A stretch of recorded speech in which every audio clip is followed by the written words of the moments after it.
started today. Joy?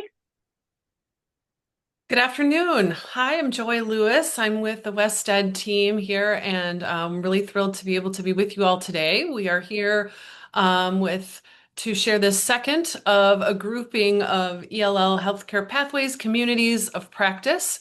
I don't know if many of you were able to participate with us back on November 5th when we did the first one. This is the second one we're having. And I'm going to run through some initial the agenda, but I see some of you are already doing, but as a way to help build the community and kind of let us all know who's here, if you'd like to, you could kind of share your name and your role and the institution or consortium, if you like, in the chat. So we kind of have a sense so you all have a sense of what's here. That's for your purposes. Um, we are Wested. I'm going to pass this over to my colleague Megan to kind of introduce the project and who we all are. But this is a list here on the slide of our teams. Hello out there, California ELL Healthcare Pathways grantees or potential grantees if you're going for round three. The ELL Healthcare Pathways Professional Development and Technical Assistance Initiative is led by WestEd and IRC. As you can see, there are a lot of people at both organizations supporting you. You've probably encountered a lot of us, whether it was in the needs assessment that kicked off our project or during our communities of practice that are led by Joy Lewis, in our office hours that are led by Debbie, in our regional events that are led by myself, Debbie, Anne, and Andrea. Actually, Debbie's going to go through all of our activities in just a moment, but it's good to see all of you here. And again, this is our team. If you need anything, you can reach out to anybody on this list, and we are happy to help you individually. So thanks for being here, and I'll kick it back over to Joy. Great. The agenda for today, after we kind of frame where this effort sits in the larger set of technical assistance, we're going to run over our norms for the day and then dive right into the topic that we're focused on today around recruiting, onboarding, retaining, and helping students persist in your programs and hearing about lessons learned from a group of grantees and hopefully engaging in some really good discussion and questions with those folks who are sharing with us today, and that will take the bulk of our time. We listened to you last time we had the community practice that the desire was for the bulk of this time together to be spent hearing from each other, talking to each other, and sharing. So that's what we're doing here today. And then we'll talk a little bit about our topic for the next community of practice, and then we'll close out before the time is up. So I'm going to pass it over briefly to my colleague Debbie to kind of talk about the whole effort. If you've not seen this before, Debbie will run through it. Hi, everyone. Debbie Pizzuto, Senior Program Associate from WestEd. And thank you all for joining us. If this is your first time joining us for the Community of Practice, welcome. If it's your second time, welcome back. And please know that for the future Community of Practices, people are welcome to join, even if they haven't been to the first two. So bring a friend. As we like to always do before we start anything, we want to walk through the timeline for this project. We started off with the needs assessment, a fishbowl activity at the Cape Summit. An analysis was just completed of our needs assessment, and which has informed the topics for our community of practice, our special topics webinars, and our virtual office hours that are monthly. These are going to be continuing for ongoing technical assistance throughout the next, the life of the project. And then we have now the regional events and the statewide convening that's going to happen in September down in Irvine. Does that sound right? Anne's nodding and thumbs up. Yes. So the community of practice that you can see is in the center of this project. The topic comes from the needs assessments interviews that we did in the fall. And after meeting with many of the round one and round two grantees, we identified that there are several implementation challenges that you're all facing, but there are also many fantastic practices that you throughout the state that you are all doing to support your students, from orientation to wraparound services. So this COP today, provided by us, is going to explore those, bring some examples in for you, and it's going to be great. So have a great day. That's about as much as I've got in me. Okay, Joy, what's Great, next? great. Just a reminder, here's what we try to do here in this community. Try to listen, have our cameras on when we can, engage, ask questions, kind of don't hesitate to drop questions in the chat, drop resources in the chat. This is an opportunity for you all to kind of share, get to know one another. And so here's sort of the norms we've established for this community. You can just take a little look at those. And then I just wanted to outline the last community practice. We had a little poll where you all voted on what topic should we focus on for the next community of practice. There were 5 or 6 options, and basically recruitment, retention, onboarding and retention rose to the top of the list. And so it sort of shakes out like this. And we found 4 wonderful grantees that were willing to share some of their experiences, some of their strategies, some of their challenges that they've encountered in their implementation of their pathways. So you're going to hear from them. But this is just I wanted to give an overview of the focus of today's community of practice. So with this topic in mind, here's a little bit more detail. This is probably more than you want to read, but this is kind of how we defined or thought a little bit about how to engage in this topic. But to get right to it, we're going to ask you to all think about this topic for a moment. And I'm going to give you about a minute or 2 to enter into a little Padlet. I'm dropping into the chat, a link to a Padlet. And I'd love for you just to real quick, this doesn't have to be a long answer. It could just be like whatever pops into your head. One strategy, thought, idea that has helped you or that helps to either recruit, to onboard, or retain your students. Even if it's working, not working, or even if something you've struggled with, I think we can take a minute to just mull that over and drop it in the Padlet. I'm going to stop sharing this and share the Padlet. If you don't know how to use a Padlet, you'll see a little yellow plus sign, the bottom right of the screen. Down here on the right, if you can see where my cursor is, click that. Type anywhere in here and down here, and then hit submit, and that will pop up. You can see your people are already, Brave Jellyfish is already added. And sometimes your name shows up, and that just means you've used Padlet before and you have an account, sometimes not. So yes, and you can comment on other folks, or you can add your own. And I'm just gonna sit with it for a moment and see what happens.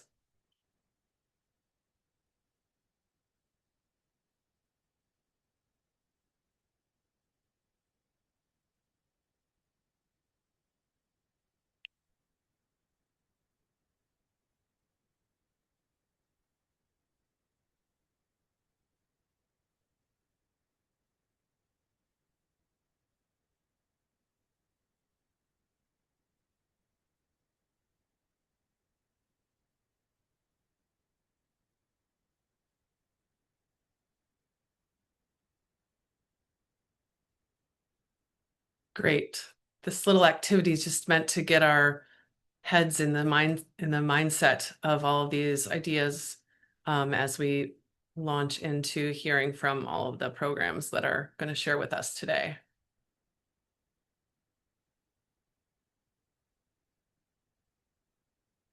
Just give it another 30 seconds or so, but this isn't going away. So this link isn't going away, and this Padlet will be here. So if you think of something you want to add it just for posterity, we're going to hold on to this, have it as a resource to share. These are great, Joy. Yeah. Yes, I see the word of mouth is mentioned, and we definitely saw a lot of that with the needs assessment, and have heard that from the folks I've been talking to as well. Great, keep it up. Okay, I'm going to stop, even though I'm sure we could sit and talk about a lot of these posts for a little while. We'll get going on the rest of what we're going to do here today. So just to orient you, you have a bunch of colleagues to hear from. We're going to start with Elaine Weber from Allen Hancock. I'm going to let them all introduce themselves, but you can see who we're going to hear from, and we're going to go in this order. We're going to spend about 10 minutes or so, give or take, from each person, each grantee, and we're going to allow a few minutes after each one for some questions, follow-up. So feel free while they're talking. If you have a comment, a question, feel free to drop it in the chat, and our team will be watching to make sure that gets addressed in the Q&A section after each. Or just hold on to it and unmute yourself. This is meant to be an informal space to share and talk. So we'll save a few minutes afterwards. So we're really excited that all of these wonderful folks have agreed to share from their perspectives and their own contexts from various locations around the state. And so I will let them give a little bit more information about their context. I'm going to stop my screen and turn it over to Elaine to kick us off. Elaine, welcome. If you want to unmute yourself. Yes. And Hi, I'm trying to get the share. Let me see. Okay, I see it now. great.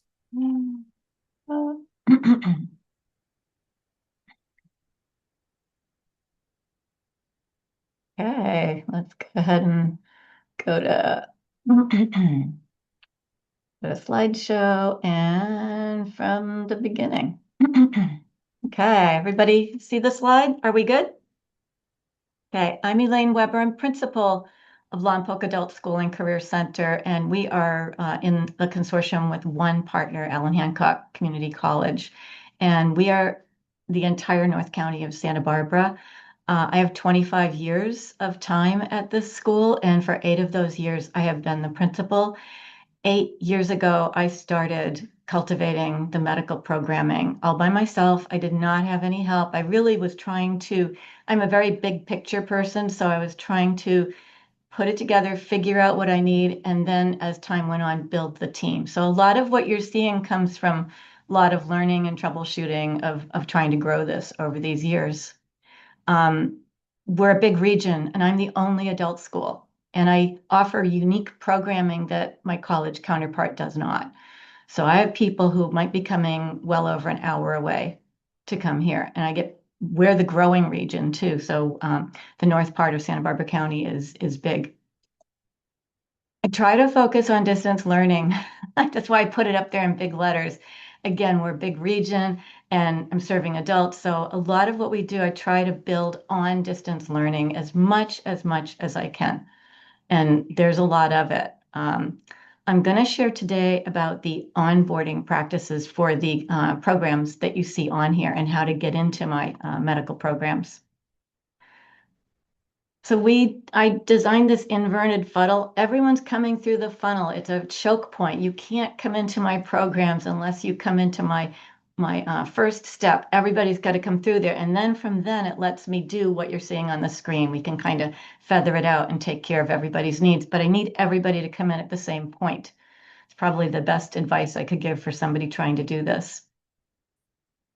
Orientation is first. It is done by Zoom, but there's a kind of a twist to it. After orientation, everybody fills out this, we call it a personal interview form, and I'll go over a little bit of both of these things. And then we have a great deep dive into a personal conversation on a one-on-one with folks. So here's what the orientation kind of looks like. This is what we're focusing on. This is where I found we need to stay focused. And this is what really supports the students the best, helps us match them up like a Harry Potter sorting hat, figures out what they really need, what they don't know about medical, helps us address that. Everyone's called before orientation and they can do the orientation and the personal phone call, they can do a lot of it before, and it lets them accelerate past the other steps if they're able to, if they want to. Some students really want to just come to the orientation. They want to hear other people's questions.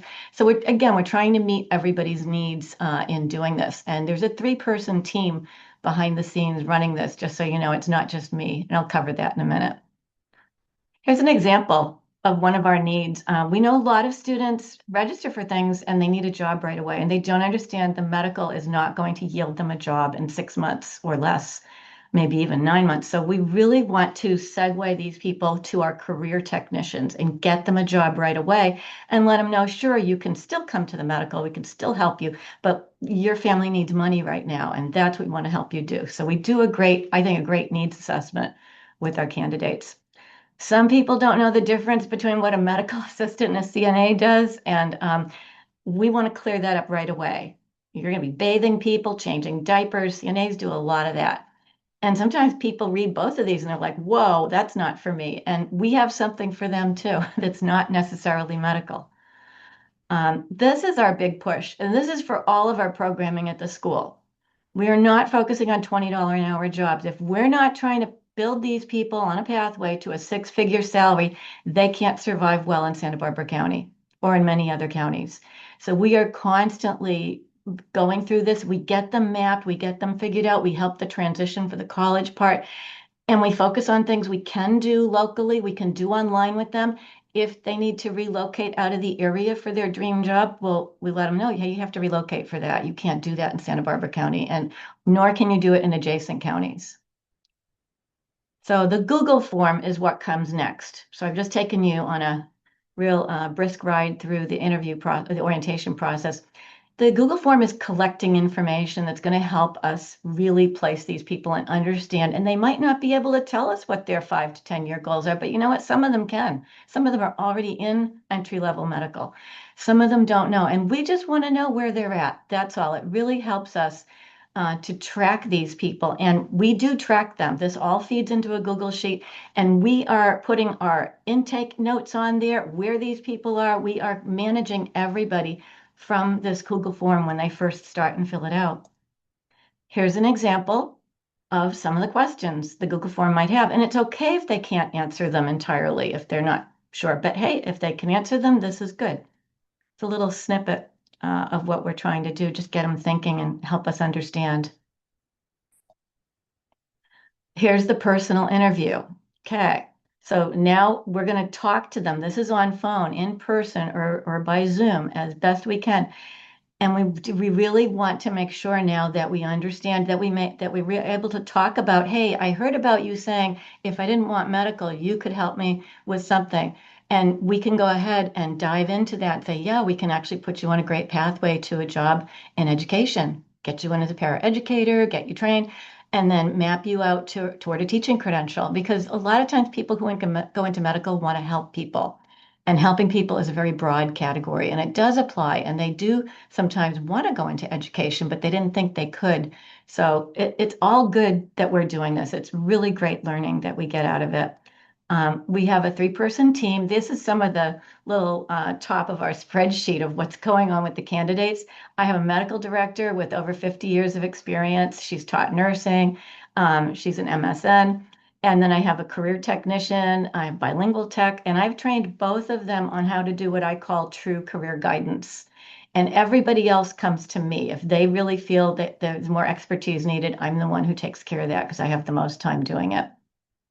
So here's some learnings. There are a lot of lessons learned, but I think maybe after me going through this, you'll kind of see that, these are big things we've learned over time. When did the future focus come into it? It came in at a point where I realized, hey, we need to be building these people up to 6-figure salaries, and always continuous improvement. I'm that kind of a person anyway.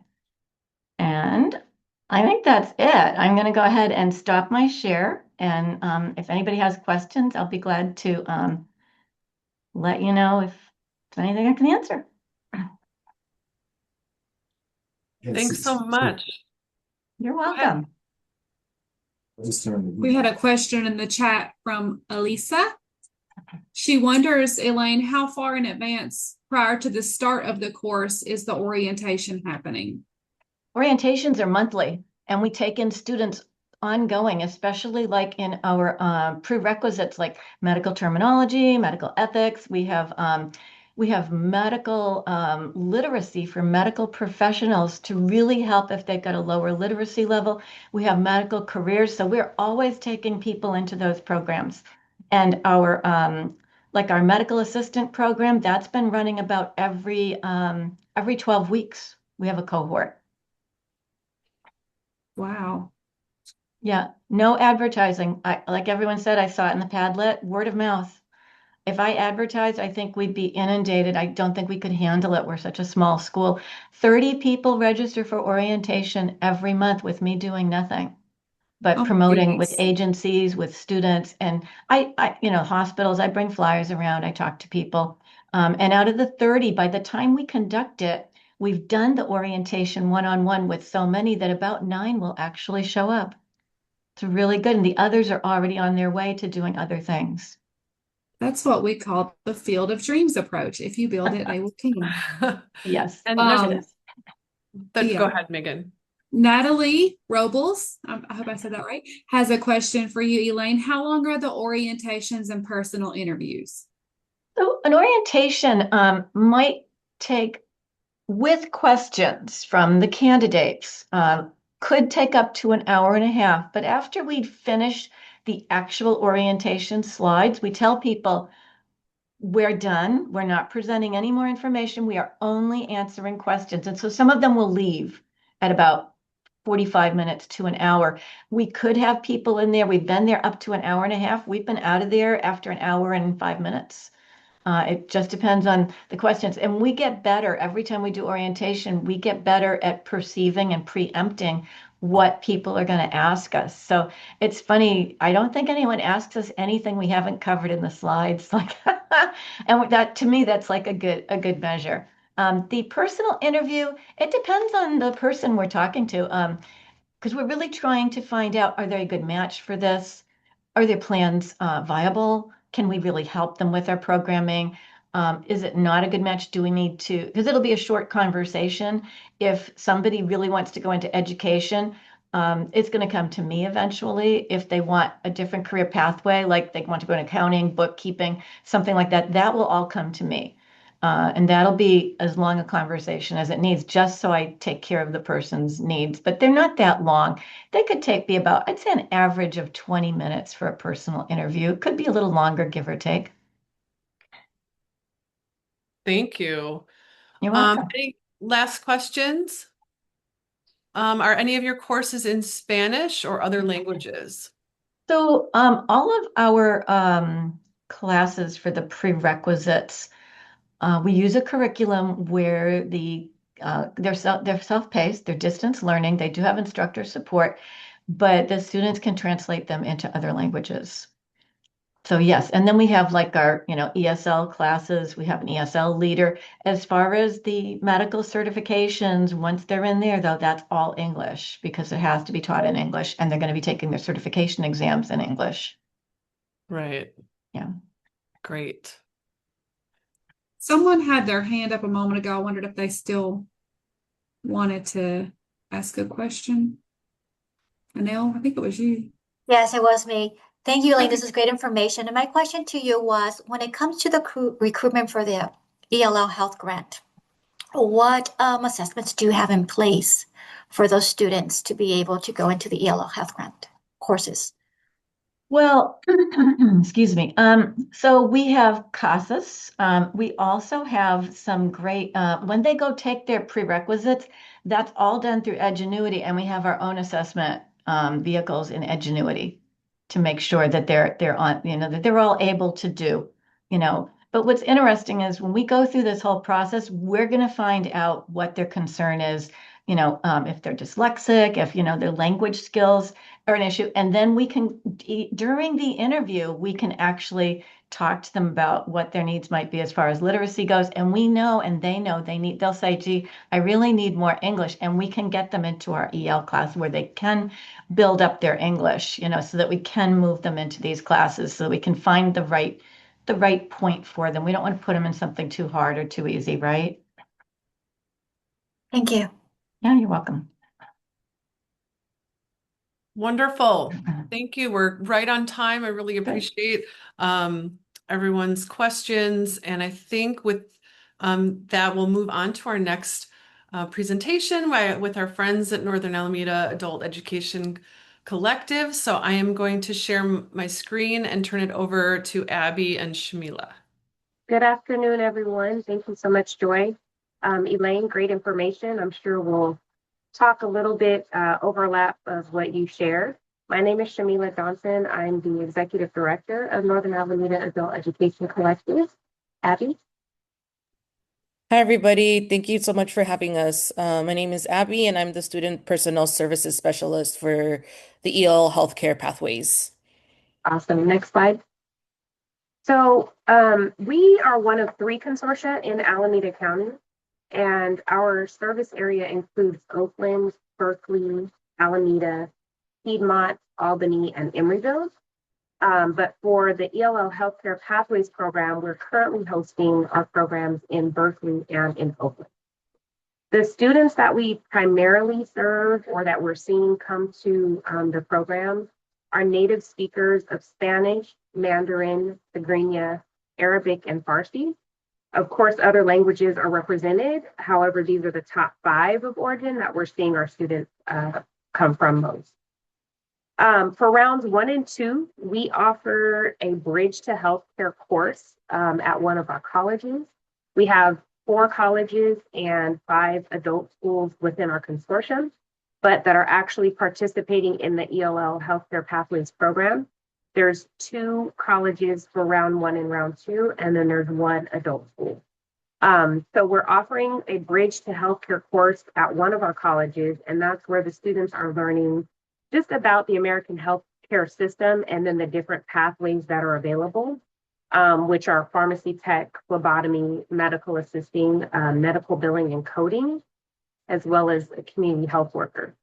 What we've seen in round 1 and round 2 is that amongst our ELL population, the community health worker is probably the least attended or pathway that students want to go in.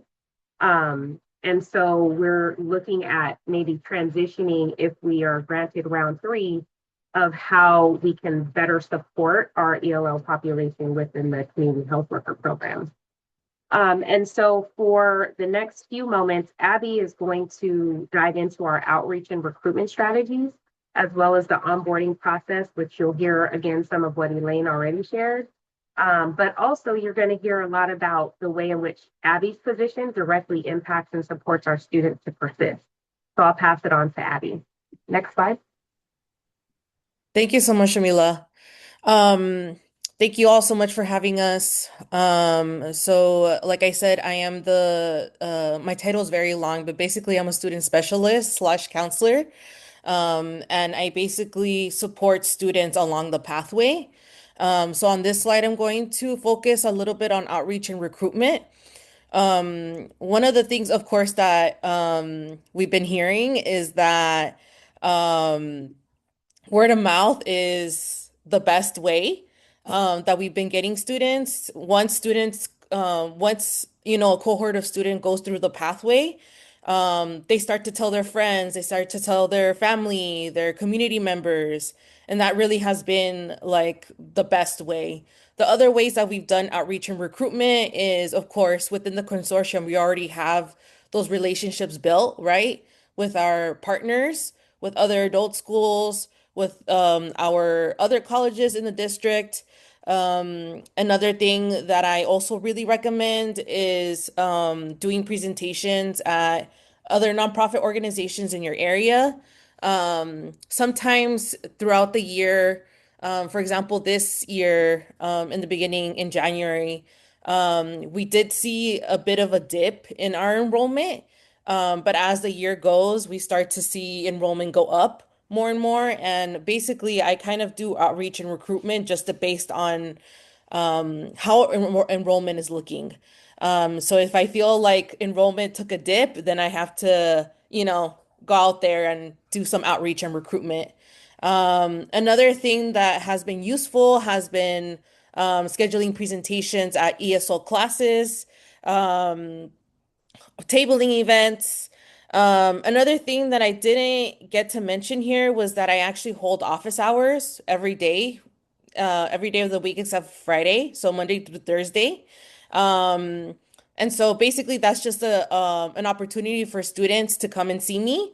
And then also help them with whether it's enrollment, giving them advice on like where they should enter the pathway, and just orient them in general. And then just similar to what Elaine was sharing, we also use a Google form interest list. And then the flyer specifically, I also wanted to mention is that the flyer, we make sure that the English that is reflected or the language that is reflected on the flyer is um, it basically coincides with the level, right? So if we're asking students that they need to be high intermediate English level, then the language of the flyer needs to reflect that. Um, and then also just keeping it very simple and concise, because it is a lot of information. So, you know, if you have any graphic designers, in your teams, that also is very helpful. But I've gone through many iterations of flyers, just continuing to improve and seeing what, um, yeah, basically just continuing to improve our flyers, so that students are able to get that information a lot easier. Um, and then, yeah, again, word of mouth has been one of the best ways. It has been honestly, um, yeah, it has helped. It's been the majority. It has been the major part of our outreach and recruitment. It has been word of mouth from other students. Yeah, and you can go to the next slide for me, please. Or onboarding practices. So yeah, just how folks have mentioned in the past, we also hold orientation before they start that bridge class. And basically in the orientation, what we go over is um, what the pathway looks like for them. Um, and then what we also go over is specific requirements that students need to have before they go into their technical training, right? So, um, basically, for example, some of the requirements that students need to have before they go into their technical training is that they have to have a high school diploma, right?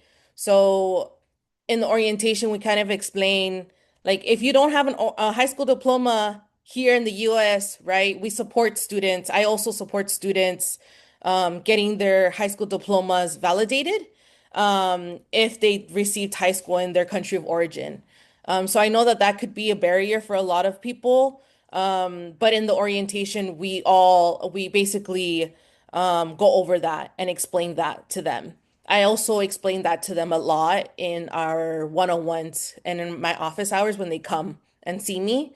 Another barrier can be their immigration status. So let's say they're going through um, their immigration case, but they still haven't, either received like a social security number, etc.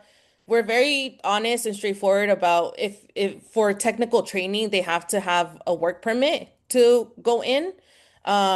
For to take these classes, they do not have to, but we basically tell them like if you're in the process, like take the classes and you can wait until you're ready to take the technical training. So just to give you like a couple of snippets of like how because every student is different, right? Every student's situation is different.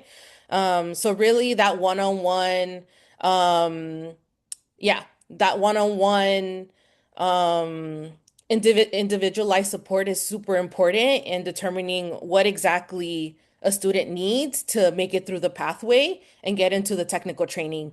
Um, Yeah, and then let me see what else I wanted to highlight. Advise students throughout their pathway. Yeah. And then also, apart from orientation, I still go through to our classes. So we have two classes. It's the bridge course, and we usually call that English for Healthcare 1. And then we have another class called, which is a sister class, and we usually recommend students take that after. And that one we refer to as English for Healthcare 2. So English for Healthcare 1 and then English for Healthcare 2. So students are required to take both classes in order to qualify for free technical training. Um, in those classes, I come and do presentations just to remind them of the requirements, remind them that these are some things that they need to look out for. I also really stress that, before they go into technical training, they have to be ready in terms of like time and commitment. Um, the technical trainings that we basically partner with a private entity called Cal Regional to do these technical trainings. Um, and yeah, basically the technical training is asking a lot of the students. So, for example, students are not able to miss a day of class. They have to be on time every day to class.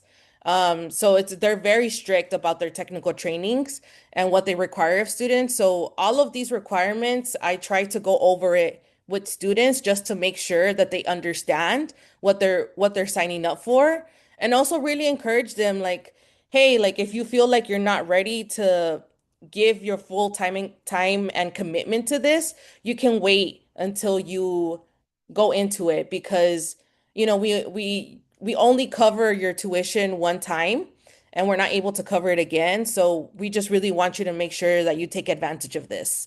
And so really that has been one of the best ways in which like I have been seeing like yeah, students succeed in the pathway is really focusing on the onboarding, which is the orientation, and going over the requirements, and making sure that students understand like clearly all of the requirements that are needed in order to go into technical training so that they are set up for success. I want to highlight too, Abby, we don't Mhm. pay for their tuition.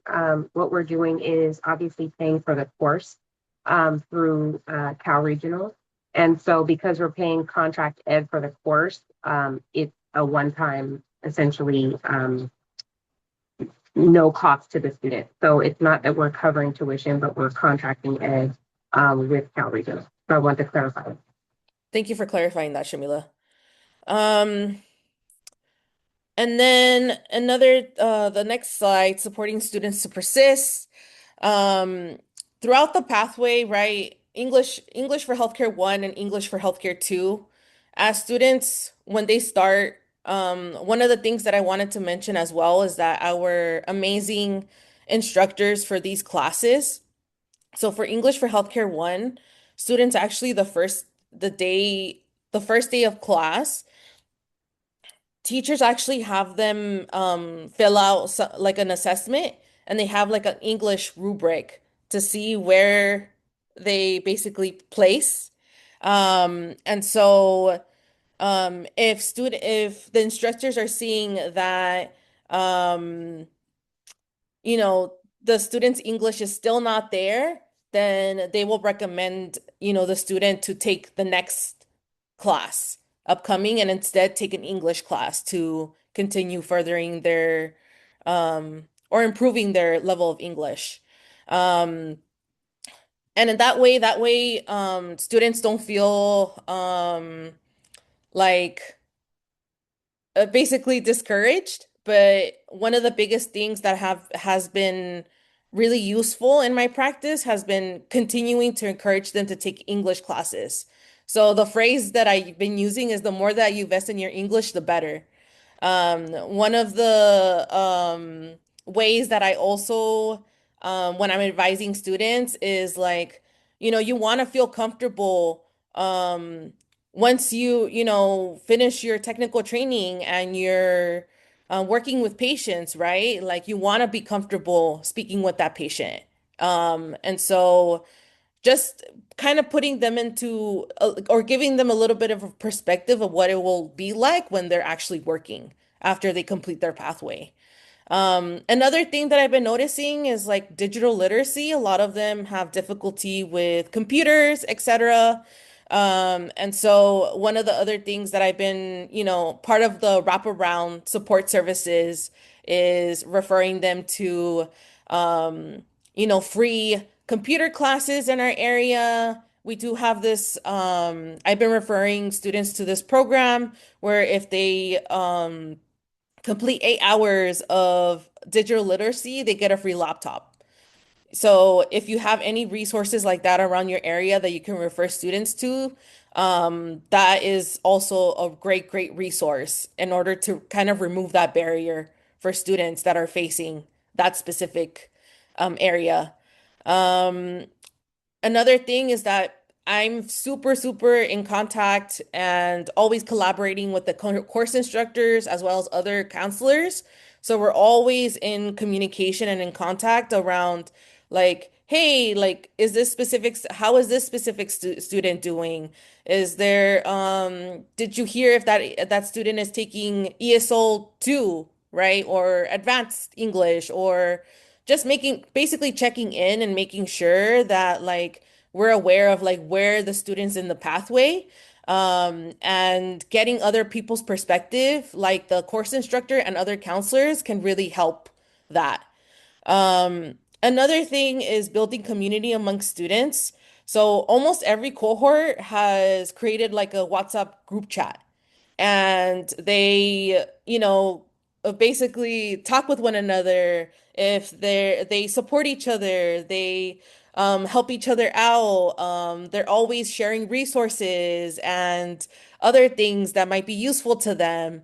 And really, this has created a sense of community, where, a lot of our students might be find themselves very isolated. And so once they come into this environment, they feel that sense of like unity, and like that they're able to ask questions and they're able to like really come into themselves. I've seen like huge just 360s of students like being super shy and timid, and then by the end of the class they're talking and asking questions. And honestly, that's really what fuels um their resilience to continue, going for what they want. And honestly, that has been like one of the best uh like gifts that I have received doing this work. Um and then finally, just emotional supports. Sometimes students just need somebody to listen, and when, things get hard. And so I have found myself many times, just being that person to be listened to listen to students when they're having hard time, like navigating everything, right? Because it could be hard when English isn't your first language. Um, and yeah, that's it for me, and I'll pass it to Shamila. Thank you so much, Abby. So as you can probably tell, Abby is a huge advocate for our students. She is their go-to person, and that is definitely one thing that I would say is a lesson learned. Internally, when we started, we had to manage some internal college hiring processes to get her or the position, through the process. We desperately needed a role from the beginning, and we have a team of transition liaisons that did an amazing job supporting the ramp up phase, and took on that direct student outreach and support in the interim.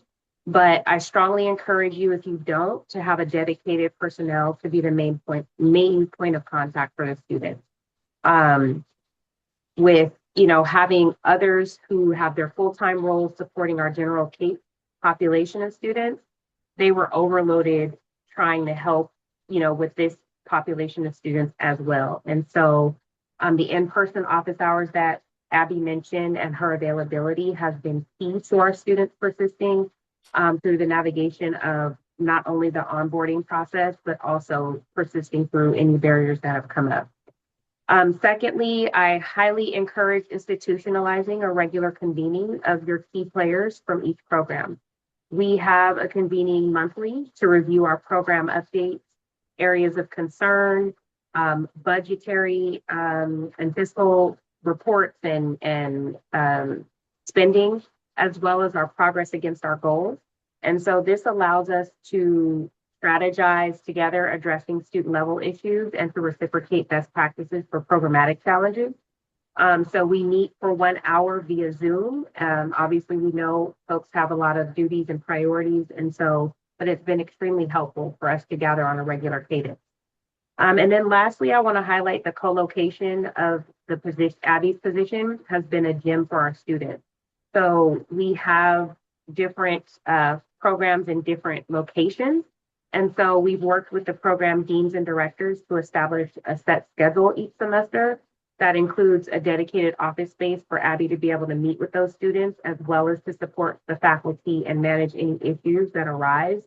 And so it's created a sense of belonging, not only for Abby to kind of ingratiate herself into the program, but it also gives the students access to her multiple times a week and in a month.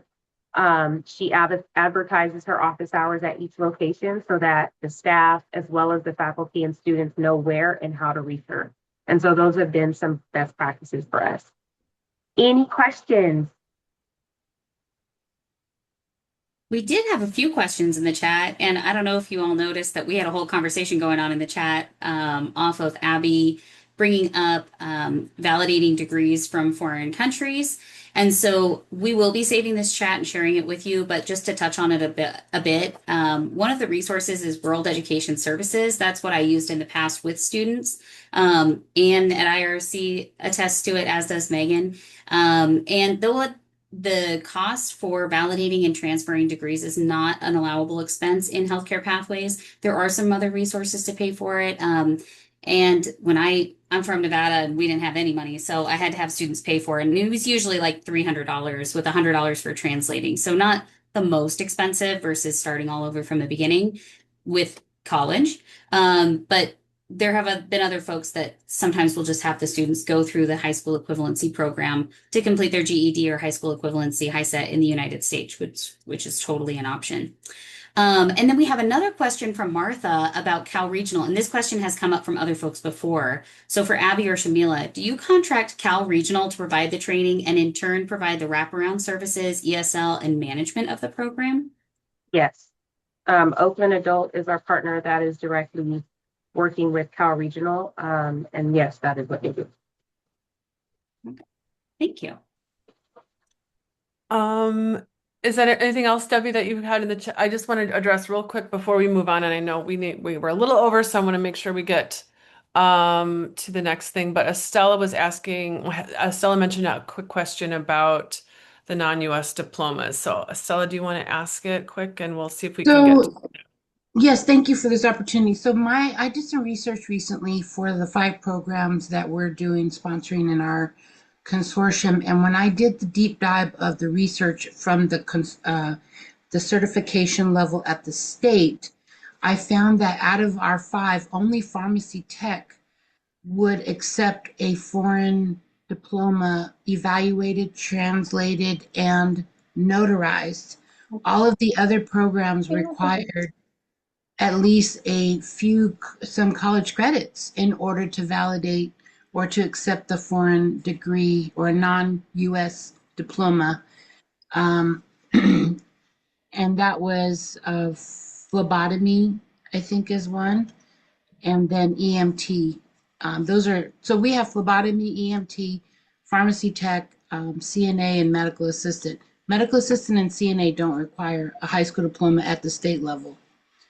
But the other programs do require a high school diploma for the certification process. So I'm curious what programs you offer and how that works for the students in terms of having their diplomas validated when it gets to the certification level.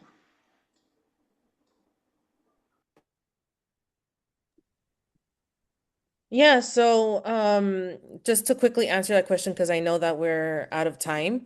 But I use this resource I know that Debbie and Megan have mentioned Wes, but I have gotten like a 95% success rate with this website that I just shared. I am very honest with students that we're not able to cover the cost. So it is a rate of $110 to get your high school diploma validated. Once they get it validated, it's acceptable for any of the programs that we offer. Good to know. Thank you. Amazing. Okay, I'm going to help us move along and turn over the presentation to Omar Romero and Anel Martinez from the South Bay, Sweetwater. So I will pass over to them to share more about their program. Very And I good. just want to, hopefully Go we ahead, can Anel. do like about 10 minutes and then more time for questions, and then we have plenty of time for the last one. Just wanted to remind you. Thank you. Great. So we have a team of 4 individuals here. My name is Anel Martinez. I am the CT Medical Resource Teacher for Sweetwater Union High School District. And we have Mr. Omar Romero, who is our ESL instructor and ELL language support instructor, and Mr. Fernando Chaidez, who's the assistant principal at San Isidro Adult School in charge of the ELL grant, and Ms. Sara Garcia Salgado, who is the principal for 4 adult schools in the South Bay at Sweetwater Adult Schools. So one of our models is Fast Forward with Adult Education. And we try to support our students in the academics, ESL, and also with our CT career programs. Sweetwater Adult School has 4 sites.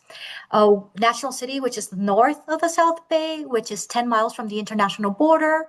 Then we have Chula Vista Adult School, Montgomery Adult School, and lastly, San Isidro Adult School, which is 2 miles away from the international border. Next slide, please. These are our medical pathways that we have in place. We have medical programs among 3 of our sites, 3 out of 4 sites. All of our courses in medical are articulated with college credit to Southwestern College, which is part of our consortium as well. Next slide, please. And in 2020, we implemented IET support in all of our medical courses. And so we wanted to fast forward our students that are coming out of our ESL classes into IET support throughout the whole medical pathway. However, as we brought in IET students, there was a gap that we were seeing where a lot of our English language learners were still needing some support even with IET. And this is where the ELL Health Grant came in place. Next slide, please. So we had to build a pathway for the students that were exiting advanced ESL or that were coming with degrees from foreign countries and had intermediate or advanced levels of ESL, but still were having a hard time with the curriculum, with the instruction, with being able to converse in English as well. So building the pathway, we came across with 2 courses, which are the prerequisite courses, such as medical terminology and healthcare essentials. And so we took and saw what the gaps were, and we developed a pre-medical terminology course and a pre-healthcare essentials for our ELL health grant. And when we started to, first with the hiring of the instructor, we seeked out for an ESL instructor. But not only did we onboard our instructor, we also had Mr. Romero shadow the CT instructors in the medical pathways, also connect and collaborate with our medical instructors. For example, in pre-medical terminology, what were some of the most important components or competencies or vocabulary words, medical terminologies the students really needed to get exposed to before to be able to be more successful into going into medical terminology. And the same thing with the pre-health healthcare essentials course, as this is a prerequisite for the CNA program. So Mr. Romero spent 9 weeks shadowing the instructors, connecting with the students, connecting with the instructors, seeing what the career technical education pathway looked like for in medical, and getting familiar also with the curriculum that was in place, the supplemental resources, to be able to launch these 2 courses. And we're now on our 4th quarter of offering these two courses, and we'll be completing our first cohort of students exiting the last medical course in the pathway in medical clinical, medical administrative, and CNA as well. Next slide, please. So in terms of recruitment, I have this slide here, which is a flyer for the new student orientation. This is solely just for healthcare essentials. So we also have a Google interest form for students that are interested in coming into the CNA program. And mind you that the healthcare essentials class is 9 weeks, with CNA roughly 10 to 12 weeks. But we kind of aligned it to where if we were to have students that we were recruiting from this orientation to go into a 9-week class to be able to roll over into that healthcare essentials course. So at this time, we bring the students, we meet about an hour and a half. We roughly have about 60 students every quarter that sign up for this. But at this time, it is just an orientation to expose the students to the CNA program, the Healthcare Essentials course, and also to be able to assess those levels of ESL and be able to talk about the ELL courses such as pre-health care essentials, the IT support in the CT courses, and talk about the pathways. So this is just one way that we recruit our students, along with, at this time, if they're interested, setting up an additional date for the CASAS assessment. After the CASAS assessment and based on seeing their scores, we also do an oral assessment to be able to register the students appropriately, whether it's the ELL class or an IET course into the medical pathways. And so you can see here that we have our next one coming up on April 13th. Okay, next slide, please. Okay, so in addition to the orientations that we have for the medical pathways, we also do a lot of recruitment from our ESL pathways. So we have 3 ESL pathways. We have academic, workplace, and community. We find that many of the community students are just here to basically just learn how to function out in the community. But many of our academic students are students that are coming with degrees outside of the United States and that they want to revalidate their studies. So we want to be able to have those students go through our ESL program and then go on to the medical courses. And so we know that the academic level of ESL is going to be a lot higher. And also in workplace, we have many of the students that are coming into the country or here that have low levels of English, but yet they want to be able to go out into the workforce. So this past semester, we recruited a lot. This was our first time doing this, recruiting in from the classrooms, going to speak to the students and taking students with the most exiting advanced ESL, and in some case, intermediate advanced if we found that they were ready and to be able to function through the ELL prerequisite courses. Next slide, please. Yeah, I know. I was just gonna add on top of the recruitment, just the retention by itself. Yes. From my experience, I feel students need a lot of social emotional learning as well. So I try to incorporate a lot of growth mindset activities in my classroom because a lot of them feel maybe it's not for them, maybe they're not ready. So once they get a taste of the English, that's where in their minds they have to decide whether they want to continue or not. And that's where I try to change their minds and to let them know, hey, you can do this. You know, everyone can do this. And I try to, as a teacher, I try to make it more accessible, the material more accessible. That's where a lot of differentiation comes into play, because like we got a lot of students from Mexico that are have their degrees or their careers in Mexico. And so a lot of the concepts for them are not necessarily new in the medical field, but it's just a language barrier. So that's where I try to incorporate a lot of differentiation in my lessons to address those students that already know the concepts, but just need the practice in speaking English and reading it as well. And those students that are seeing material for the first time. So it's a unique challenge, but that's where I feel we do a great job at making them find the material accessible. And that's where the retainment comes into play. Yes. And in addition to, we also added project-based learning into the ELL courses that we're offering to also be able to give the students an opportunity to do, to be able to take the competency that they're learning and also create projects as well with that too. And now, I'm sorry. Also, just to continue with the recruitment topic here, just want to let you guys know that besides flyers and going into the classes and recruiting students. We also, lately this year, we've been doing a lot of going to the coffee with the principals. A lot of our elementary school principals are calling us to say, hey, could you come and present, your program at our coffee with the principal? So we've been doing that a lot this year.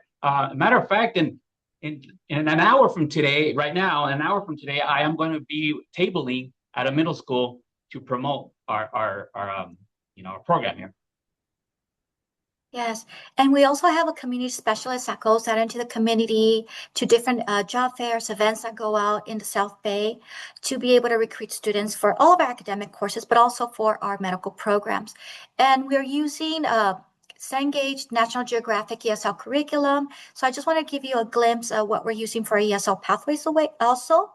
Okay, next slide, please. So some of our ongoing expansion efforts. Okay. Okay, so we have medical presentations to current students highlighting medical EL courses. This is all from our academics to GED, high school subjects, CTE courses. We enroll current students into the medical EL courses before the end of the semester. And we do this so that we can engage these students beforehand so that we can place the students appropriately into our EL courses. We promote our medical EL courses on social media, division website, flyers, word of mouth, community presentations. We are becoming a lot of word of mouth by the students as well. Again, we're on our 4th cohort of 9 weeks. And so we're seeing now that students are talking about this to other individuals and bringing the students in as well to be able to tap this. Another thing is that we're all about breaking barriers at Sweetwater Adult School. None of our CT courses or any of our academic courses have fees. And we also provide free digital curriculum. And so we're in the process of hiring a second additional ESL instructor for the same courses at a different site. We're expanding our medical courses as here in the South Bay of San Diego, medical is one of the most in-demand labor market demands for medical. And so we see a lot of individuals or sometimes employment opportunities for these students. And so we want to be able to make something that's sustainable here in the South Bay where students can go on to higher education and also on to employment. Next slide, please. Okay. In addition, Mr. Romero also adds digital literacy into his course. So not only is it just the competencies, getting them prepared to go on and be successful in medical terminology or healthcare essentials, but also giving them digital literacy to become more exposed to being able to also receive an 80% in their pathways along the medical courses as the courses are articulated. We also have Ms. Sara Garcia Salgado, who is our principal, to tell you a little bit more where we're heading with this vision in our medical program with the ELL grant. Thank you, Anel. So, this is it's a learning process, right? There was no manual for this. We're trying to figure this out. So, what we know is that we do have a lot of students that are interested in the career. And so we found that, Omar is an awesome addition to have. He's really just creating that strong foundation in these students to be able to move from an ESL class into a medical class, right? And it's very difficult to go directly from ESL there. This is why this is the bridge class. It's worked out. Things that we're looking at right now is our scheduling. Right, we have this 9-week course, 4 hours a day. So how do we really create a schedule where a student has the opportunity to be in Omar's class, right? That is concurrently happening to when the medical terminology class would be occurring. The other thing that we're looking at, is it possible to create it where they're going to Omar and then they can attend an ESL class and then progress over there? Because I think somebody said that the more you invest in your English, the better. That's something that we believe in as well. So we're expanding to our second location, and really what we want to do is be able to provide the ELL medical support in the sites that have all the medical courses, right? That's where we are right now. Challenges, one of the biggest challenges I think that we've had is just the hiring process. It doesn't go as fast as we'd like it to go. but that's out of your control. And then just someone also mentioned the collaboration. We do have weekly collaboration meetings with the medical teams. So the medical, the ELL, the administrators there, and they meet weekly for an hour, right? And they're constantly talking about students, what can we improve? And that dialogue, it benefits students, definitely. Anything else that you wanted me to touch on specifically, Anel? I think we've covered most of everything that we have in place.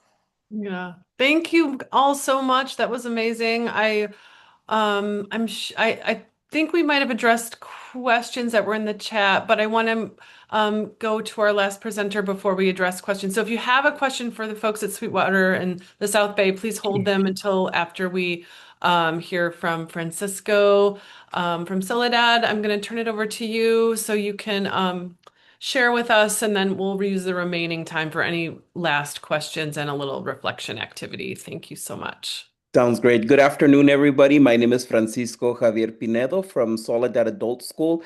I'm the director of the adult school and also a lifelong instructor for in my career.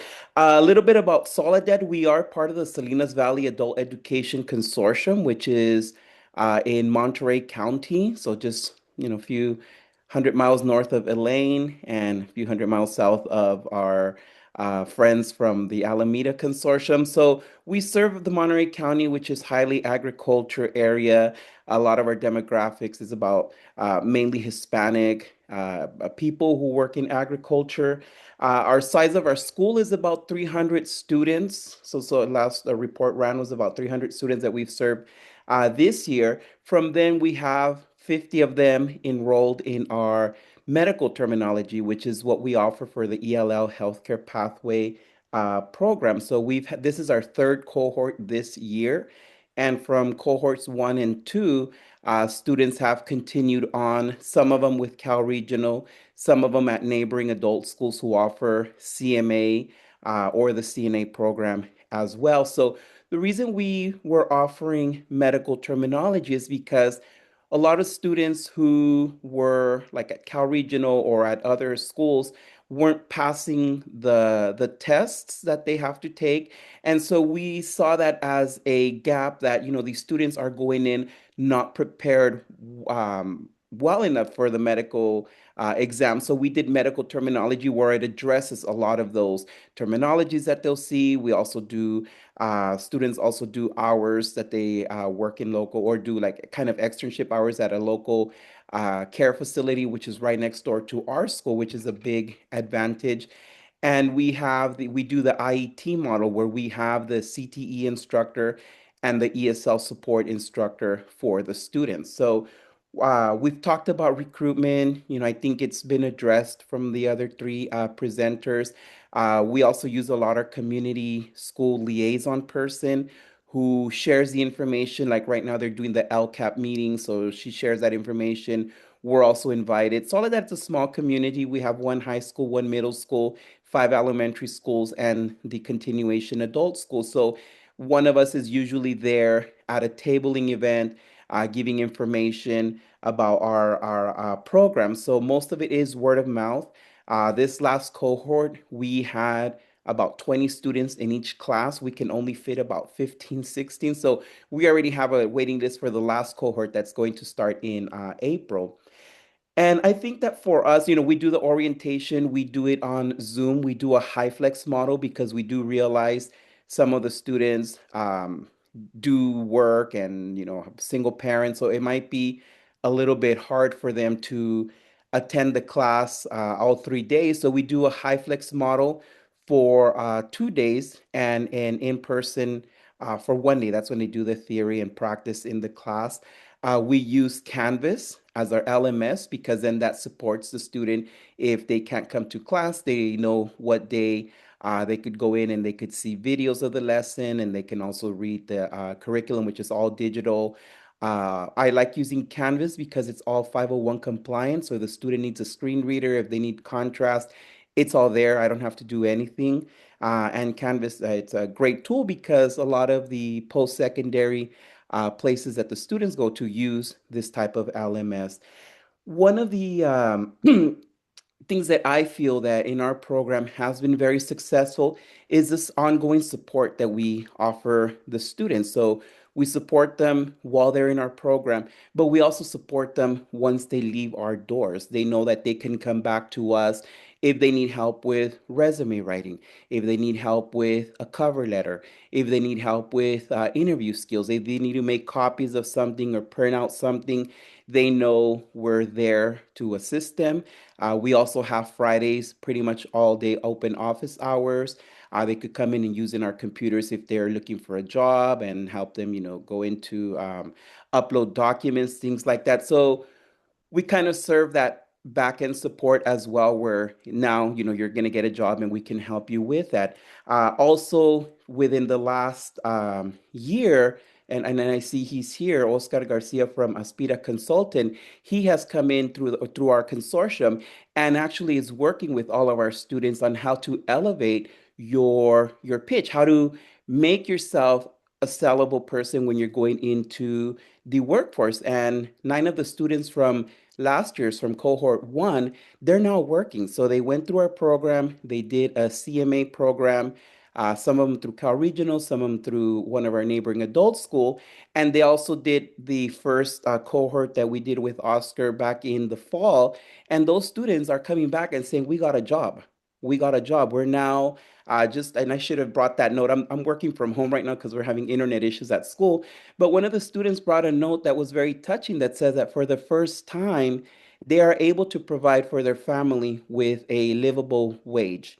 And they thanked us the support they gave. And they said, I've always been very bad with interviews, but the skills that I learned in this presentation helped me sell my skills and become a candidate for this position.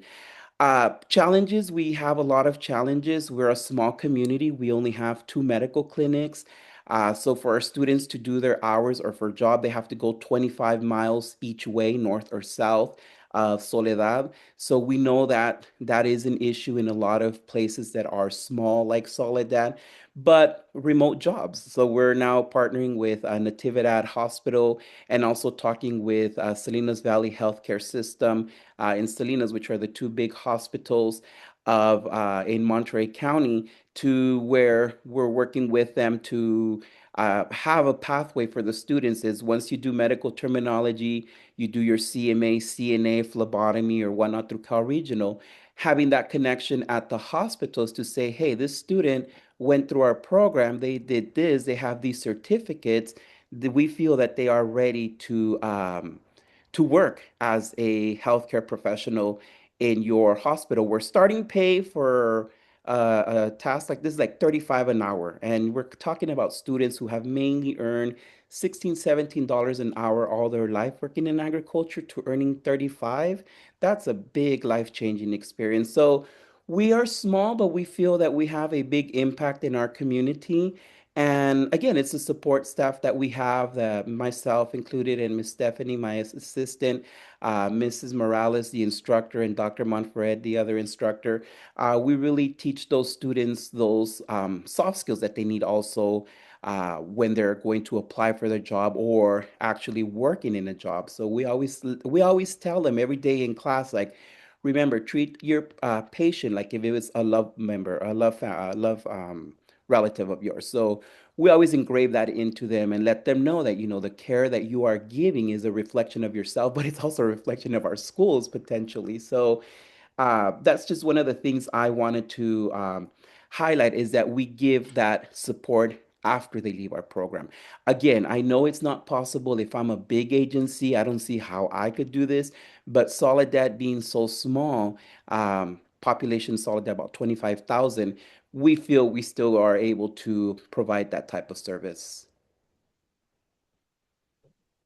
That's really such a wonderful story and example of really impacting people's lives through all this great work. And I'm sure you might not have seen all the love that was thrown up your way, but there's a lot of it, and lots of great stuff in the chat. Any question for Francisco or from our friends in the South Bay, San Diego area before we kind of do our reflection activity and start to wrap up.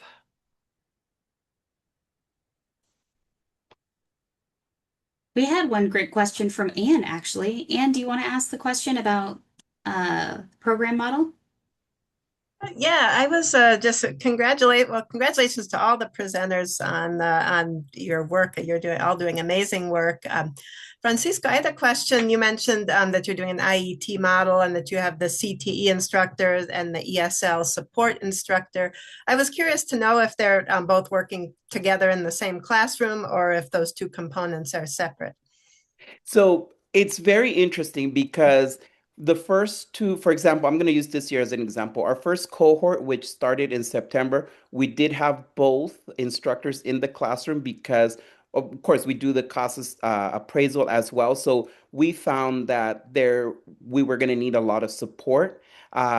Student was scoring, we're kind of high. The student needs to score a 235 or above, means that they're advanced, which the text that, and I think Abby had mentioned it, the text that is we use is about at that level, more or less. So here we found that they were like right at 239, 240, 241. So we felt this is where we need to have more support for the ELL learner. It did.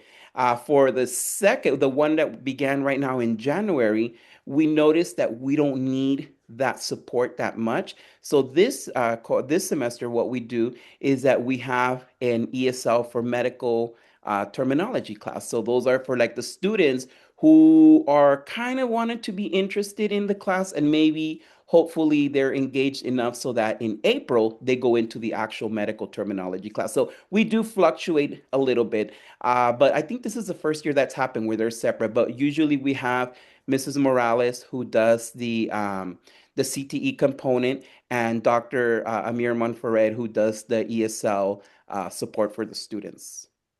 Thank you. And I think that's great that you're able to have that flexibility to meet the needs of the students depending where they are that term. Thank you. And I see that Shamila dropped the job description for what Abby's role is, the Student Personnel Services Specialist. If anybody wants to grab that link. If there's any more questions, please drop them in the chat. We can always circle back. I wanted to spend a moment to talk about what we're going to be doing and make sure you all save the date for our next gathering.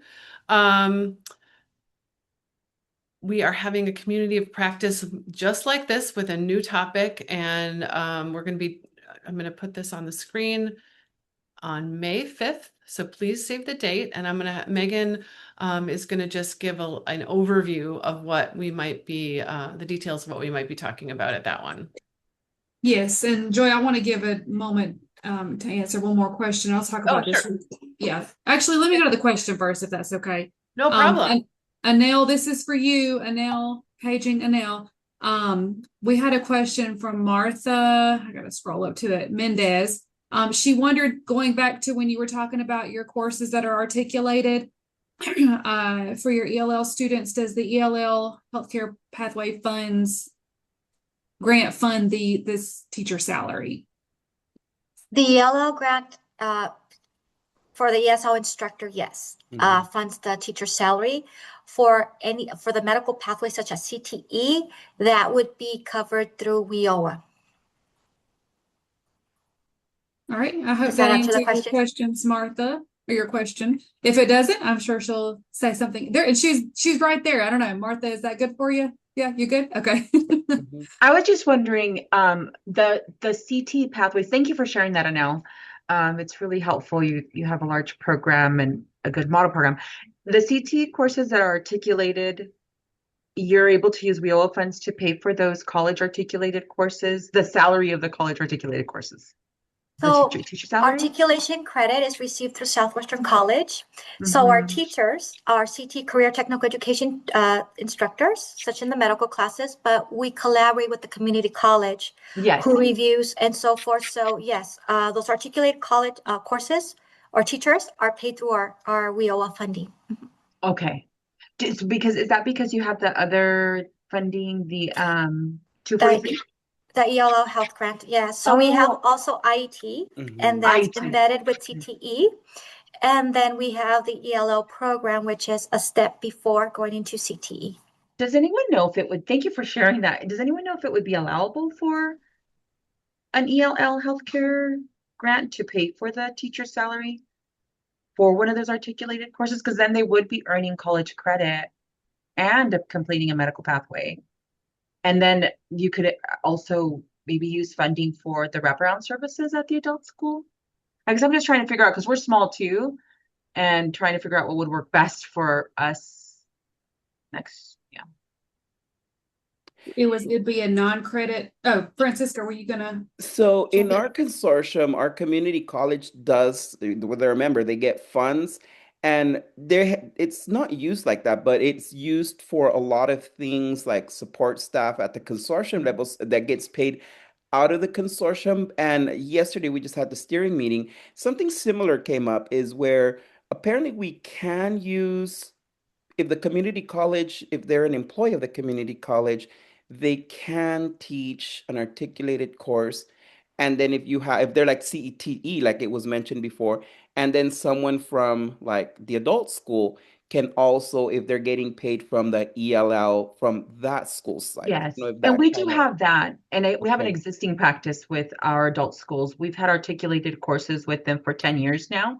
I think my question is more just confirming that we can use CAPE or ELL Pathways funding to pay the teacher salary at the adult school because it's articulated. We know that they meet minimum quals to teach for the college. We know that there's an articulation agreement that means the adult school can offer, the high schools can teach this class at their site, and it's good for our students. So I just want to know if we could use ELL or CAPE funding to pay for that salary of the teacher, just to confirm. I think it's an allowable, but is it allowable for ELL? So I was just trying to find an example of anyone who's used the funding to do that. Because the Dell offers like EKG and it's an articulated course from the college. We're just trying to figure out how to do this best if we. Well, and we have a medical term that's articulated too, but we haven't used it with a cohort of ELL yet. Could totally do that, and then it could feed into the other pathways that are partnered with Cal Regional, maybe. I'm picking your brain, Francisco. I'm all over the place. Between you and Annelle, I have so many notes here that it's piling up. Oh, that's true. That might be a Myra. So we've thought we were lucky to have those courses articulated because we know it's not always the case. But we've just barely started using them a bit. So My instinct is that it is, but we will confirm with Myra and get that out to the group in an email. You can't pay a student's tuition Correct. with ELL funds, but you should be able to pay for an instructor.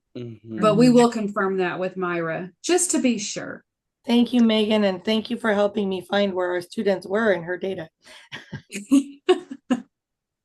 All right. So in the last few minutes, I want to preview our next community of practice that is going to be on May 5th. I believe Holly has dropped in a registration link. I'm really excited about our next community of practice. It's going to be about apprenticeship and pre-apprenticeship models, which of course is an allowable and encouraged accelerated learning model to use for ELL healthcare pathways.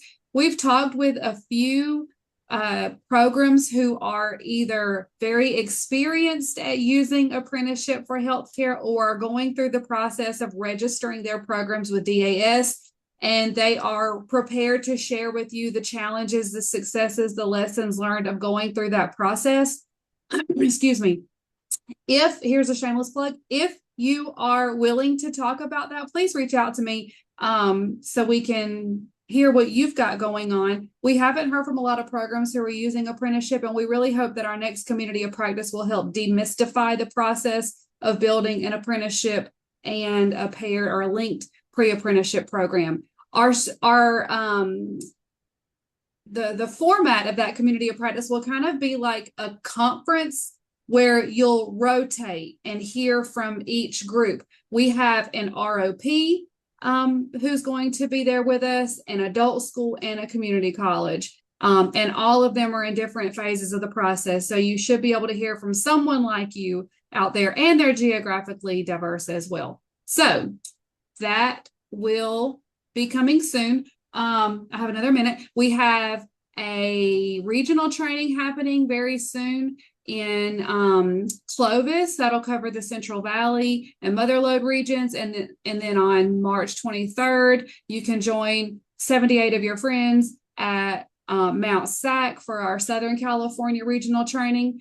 We put together what I consider to be a fantastic and very granular data packet that you might find helpful as you're designing and refining your healthcare pathway programs and trying to encourage employers to support you along the way. So that's all I have for previews. Joy, or I guess we might want to hand it over to Holly to talk about the evaluation. Yeah, one more thing before we turn it back to Holly. Just a gigantic thank you again to our presenters. Thank you so much for taking the time, for preparing what you shared, and all your stories. I think that there might be a desire for some of the folks here to maybe follow up with you. So I'm sure what we'll do is add your email addresses to the PowerPoint presentation that ends up getting posted and shared so that you could be contacted. But I also know anyone in this group is resourceful enough, they probably can find your email, but we will make sure that it's available in that PowerPoint. And I think maybe Debbie is even putting some things in the chat. Assuming that that's okay with you all, although all of you who have shared, I'm sure you wouldn't mind, but we are happy to be connectors. If you want to email the email that's on the screen or any of us, we can connect folks as well in our role. So thank you again for everyone's participation and patience and good questions. So I'll turn it back to Holly to wrap us up. Yes, and thank you, everyone. Sorry, let me bring my boom down so you can actually hear me better. Thank you, WestEd. Thank you, IRC. To our guest presenters today, thank you for those truly inspiring stories. It is heartwarming to hear what is going on in the field for the students. You are really doing amazing work out there. So we appreciate the time that you gave to us today. And to the attendees for spending the time with us today. There was really good information put in the chat. I have dropped the links for 3 upcoming events for the evaluation. Please, please, please give us your feedback on today's session. You can save the chat by clicking the 3 dots in the upper right-hand corner of the chat and clicking to save that chat. Give us your feedback. We read it. The presenters read it. The state leadership reads it. We really do value your input on all of our sessions that we have. So please do just take a brief moment to give that to us. WestEd, IRC, our guest presenters, thank you so much today, and attendees, thank you for spending an hour and a half with us. Thank you, everyone, and I will email everyone who registered today with the link for the next Community of Practice as soon as we get that registered and on the site. I will email you with the link for that so that you can sign up. Thank you, everyone, and we'll see you. Hopefully, we'll see you at the open office hours on the 24th. All right. Bye, everyone. Thank you. Bye.